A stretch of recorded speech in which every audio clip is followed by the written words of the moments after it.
Salut, c'est Trado, je suis content de vous retrouver pour la mise à jour de la préparation de la semaine de trading pour les cryptos. On va commencer tout de suite par Bitcoin. Bitcoin qui est toujours sur un support hebdomadaire.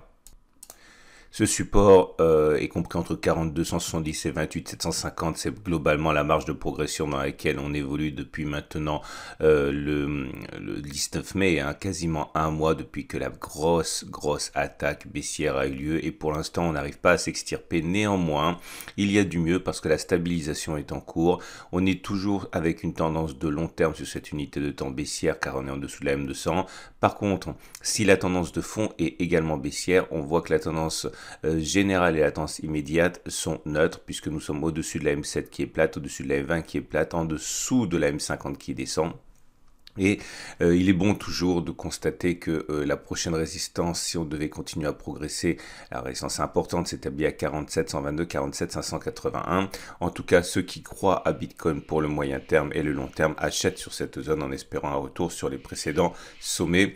On regarde ce qui se passe au niveau des bougies Aiki Nashi pour voir si la pression haussière se met en place et ce n'est pas encore le cas puisque comme vous pouvez le voir, il y a bien une bougie verte, c'est toujours mieux qu'une bougie rouge, mais la présence de mèches hautes et de mèches basses empêche de constater une pression haussière très forte pour l'instant. Ça reste très discuté. On regarde tout de suite ce qui se passe sur les données 4 heures.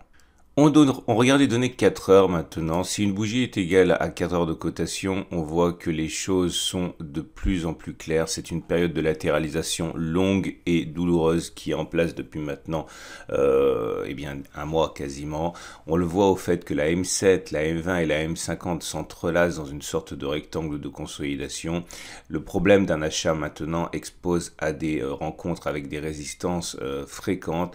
On est actuellement d'ailleurs en train de tester la résistance des 39 230, 40 900. Si on arrive à passer cela, il y aura encore une autre résistance intermédiaire à 40 600, 40 800, puis encore un majeur obstacle ici, la résistance H4 des 46 600, 42 170. Uniquement, ceux qui ont du temps, sans doute, se précipitent pour acheter maintenant. Les autres attendent que l'on franchisse les obstacles pour véritablement croire à la hausse. Je le répète, on est sur une zone d'accumulation pour beaucoup d'investisseurs de long terme, mais ceux qui s'attendent à avoir des choses explosives dans le court terme sont peut-être un peu impatients. On regarde les données 4 heures qui forcément sont un petit peu meilleures. On voit qu'il y a une série de bougies vertes ici. Les bougies vertes n'ont pas de mèche basse, donc ça veut dire que la pression haussière est clairement en place. Regardez ce qui s'est passé la semaine dernière avec ces bougies vertes sans mèche basse. Okay, donc effectivement, on peut en considérer que la pression haussière se met en place, mais je le répète, le problème vient des obstacles nombreux qui se dressent devant Bitcoin. Il y a plus de réactions du côté de l'Ethereum peut-être. Alors nous sommes toujours dans une situation de rebond pénible sur une zone de support hebdomadaire, là aussi à 2050-1300, mais le rebond est un petit peu plus convaincant, on arrive au moins à s'en extraire, ce qui n'est pas le cas sur Bitcoin, mais le mal est fait au niveau des tendances, comme on peut le voir, la tendance de fond est maintenant neutre, elle n'est plus haussière, on est en dessous de la M50 qui est plate, et également la moyenne mobile à 7, la moyenne mobile à 20 périodes sont plates. Autrement dit, la tendance immédiate et la tendance générale sont baissières. Heureusement, par contre, on est au-dessus de la M200 qui monte, donc la tendance de long terme pour Ethereum est haussière. Les bougies Aiki Nashi n'indique pas de pression forte pour l'instant. Un espoir avec la bougie en construction, mais attention, elle est en construction. La bougie précédente avait une mèche basse, donc c'est pas une pression haussière forte. Par contre, si on devait clôturer sur la morphologie de la bougie actuelle, il y aurait bien une bougie sans mèche basse, comme il y en a eu lors des précédentes impulsions haussières de la semaine dernière, mais il y a 2 ou 3 semaines maintenant même. Mais pour l'instant, ça reste encore hypothétique. Ce qui est sûr, par contre, c'est qu'un retour sur le support hebdomadaire ici semble plébiscité par les acheteurs qui achètent dès qu'on vient solliciter ce niveau. On regarde ce qui se passe sur les données 4 heures. Et la situation est tout aussi compliquée pour les données 4 heures pour l'Ethereum qu'elle l'est pour Bitcoin, à savoir que les obstacles se dressent les uns après les autres. Certains mineurs, certains majeurs, notamment les 25-60, les 28-20, les 29 sont des obstacles mineurs, mais derrière on a cette énorme résistance H4 des 31-25, 35-70.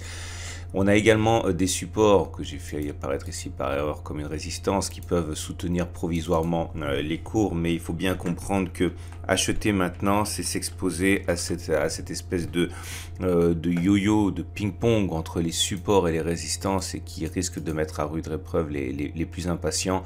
Donc encore une fois, ceux qui achètent maintenant investissent sans doute pour le long terme ou le moyen terme, surtout si on revient et lorsque l'on revient sur le support hebdomadaire des 25, 50, 1300. Mais il faut s'attendre véritablement à des progressions heurtées tant qu'on n'aura pas réussi à passer cette énorme résistance des 31, 25, 35, 70. D'ailleurs, les bougies Ekinashi là aussi sont en amélioration.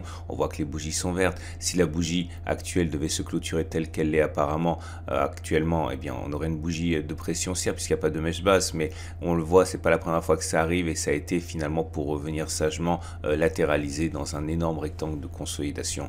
Donc voilà ce qu'on peut dire pour Ethereum. Les cryptos se suivent et se ressemblent et Bitcoin Cash est aussi englué sur son support hebdomadaire des 776 430 avec une tendance de long terme qui demeure haussière. On est au-dessus de la M200, mais par contre la tendance de fond est baissière. On est en dessous de la M50 qui descend, la tendance générale est baissière, on est en dessous de la M20 qui monte et la tendance immédiate est neutre puisqu'on est au-dessus de la M7 mais celle-ci descend. Nous n'avons pas a priori de raison d'être optimiste pour les jours qui viennent. Un vivotage à l'intérieur de cette zone semble quand même assez plausible. On regarde les bougies Ekinashi et sans surprise, c'est la même configuration qu'avec les autres cryptos, des bougies avec mèche haute et mèche basse, certes c'est vert donc c'est mieux, mais la dernière bougie qui s'est construite à une mèche haute et une mèche basse, on peut espérer que la bougie en construction maintenant n'ait pas de mèche basse et termine sur un niveau élevé pour donner une nouvelle impulsion sous l'effet de cette pression haussière comme on a eu il y a quelques semaines, mais ça a été des pétards mouillés. On va voir ce qui va se passer, mais pour l'instant, encore une fois, le schéma se reproduit sur Bitcoin Cash également. Et c'est tout aussi heurté en données 4 heures. Regardez les marches successives que l'on va devoir prendre avant de se libérer de la pesanteur. Résistance à 630, à 670, à 737, à 800, etc. Nous avons beau être sur une zone de support qui intéresse les acheteurs de moyen terme, il faut bien comprendre qu'on ne peut pas décemment espérer une explosion haussière dans les prochains jours, tant les obstacles sont nombreux. Alors l'essentiel effectivement, c'est que nous soyons en train de redresser les moyennes mobiles. On est toujours en dessous de la M200 qui descend, donc la tendance de fond et la tendance de long terme est baissière sur cette unité de temps. Mais comme vous pouvez le voir, la M7 a été franchie, la M20 a été franchie, la M50 est en passe d'être franchie également. Autrement dit, on assiste à des tendances générales, des tendances de fond et des tendances immédiates qui ne sont plus baissières, mais vous l'aurez compris, ce n'est que le début, il faut encore franchir les obstacles. Regardez les bougies Ekinashi qui changent de physionomie, elles deviennent vertes. Là aussi, la bougie en construction est encourageante avec son corps long et son absence de mèche basse, mais bon, elle n'est pas terminée cette bougie. La bougie précédente était une bougie de rémission avec une mèche basse et une mèche haute. Vous avez compris, c'est la même chose pour Bitcoin Cash que ça l'est pour les cryptos précédemment analysés. Et pour Litecoin, c'est le même refrain. Nous sommes toujours en train de nous remettre doucement, très lentement de la chute apocalyptique. Regardez ce que ça a donné quand même sur Litecoin, qui est une crypto majeure, une baisse de près de 12% depuis les plus hauts, et donc généralement lorsqu'on a des baisses telles que celle-ci, il faut du temps pour s'en remettre. On redémarre rarement immédiatement. En tout cas, le rebond sur le support mensuel 146-130 est bien en cours, mais avec beaucoup de mollesse. On peut s'amuser à tracer des obliques sur toutes les cryptos qu'on a étudiés depuis tout à l'heure. On peut voir même des triangles si on désire, mais on verra, c'est toujours la même chose. Acheter maintenant pose quand même des questions de timing. La tendance de long terme donnée par la M200 n'est plus haussière puisqu'on est en dessous. La tendance de fond est baissière en dessous de la M50 qui descend. La tendance générale et la tendance immédiate, elles aussi, sont plutôt neutres par contre, comme sur les autres cryptos, puisque ces deux moyennes mobiles sont plates. La bougie Ekinashi vous vous en doutez, est également en train de manifester un certain regain de forme avec son absence de mèche basse, mais encore une fois, c'est le tout début de la séance, la bougie n'est pas complètement dessinée, loin s'en faut, la bougie précédente avait une mèche haute et une mèche basse, ce n'est pas une bougie de pression haussière phénoménale. Et le graphe en données intraday pour Litecoin est du même tonneau que les précédents, des résistances à gogo au-dessus, 171, 181, 196 pour finalement venir sur le morceau le plus important, la résistance journalière des 235. Ça va être difficile. Là aussi, les espoirs sont permis puisque même si la M200 est descendante, signe d'une tendance de fond baissière sur de long terme baissière sur cette unité de temps, on arrive à se hisser au-dessus de la M7, de la M20, de la M50. Donc ça veut dire que la tendance immédiate, la tendance générale, la tendance de fond ne sont plus baissières, mais on arrive déjà sur les premières résistances à 171, 175. Regardez les bougies Aiki-Nashi. Elles sont peut-être meilleures que celles qu'on a vues précédemment, puisque l'amélioration date déjà de dimanche. En tout cas, c'est une belle mèche haute, une belle bougie haussière sans mèche basse, avec une mèche haute relativement contenue. C'est encourageant pour la suite. Et voilà le graphe de Néo en données journalières. Le support hebdomadaire des 44,20 a du mal à propulser les cours beaucoup plus haut. On semble là aussi plutôt attiré par ce support et par un nouveau contact. En tout cas, les précédentes fois ont été assez porteuses pour les haussiers puisqu'on a eu des rebonds.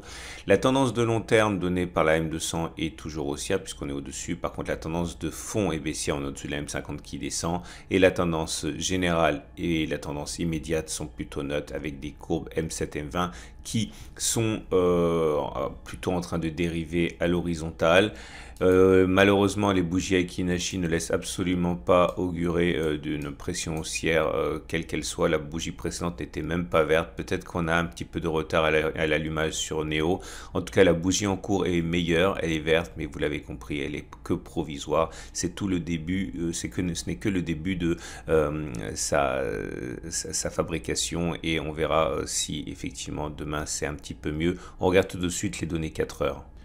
Et là aussi, pour Néo, peu d'espoir à court terme de voir les cours s'envoler tant les résistances sont nombreuses.